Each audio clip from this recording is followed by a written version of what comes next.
राधा और कृष्ण की प्रेम कहानी भारतीय संस्कृति की सबसे पवित्र, गहन और दिव्य कथाओं में से एक मानी जाती है।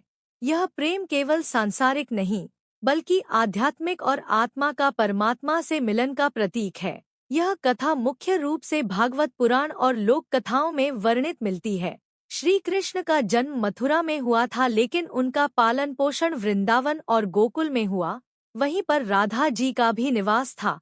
राधा जी अत्यंत सुंदर, कोमल हृदय वाली और प्रेम की मूर्ति थीं।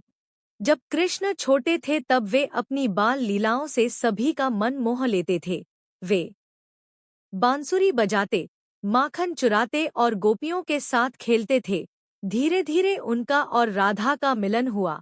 कहा जाता है कि राधा कृष्ण से उम्र में बड़ी थी, लेकिन उनके बीच का प्रेम इतना शुद्ध और पवित्र था कि उसमें किसी प्रकार का भेद नहीं था।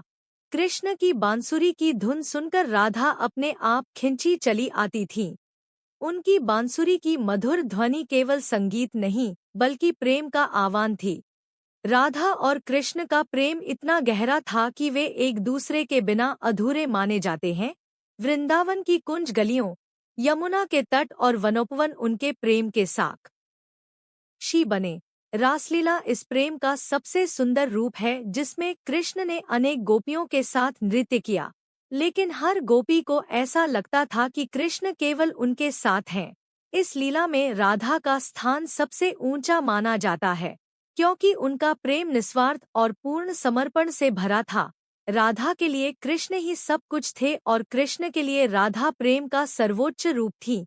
यह प्रेम किसी बंधन में नहीं बंधा था। इसमें न तो अधिकार था और न ही अपेक्षा, केवल समर्पण और विश्वास था। लेकिन यह प्रेम हमेशा साथ रहने वाला नहीं था। एक समय ऐसा आया जब कृष्ण को मथुरा जाना पड़ा, जहां उन्हें अपने कर्तव्यों का पालन करना था और अत्याचारी कंस का वध करना था। यह समय राधा और कृष्ण के जीवन का सबसे दुखद क्षण था।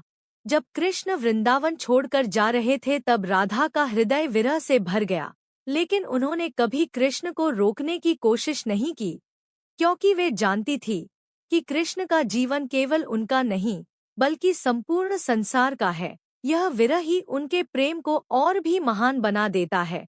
राधा ने जीवन भर कृष्ण की स्मृति में अपना जीवन बिताया। वे उनसे अलग होकर भी उनसे जुड़ी रहीं। उनका प्रेम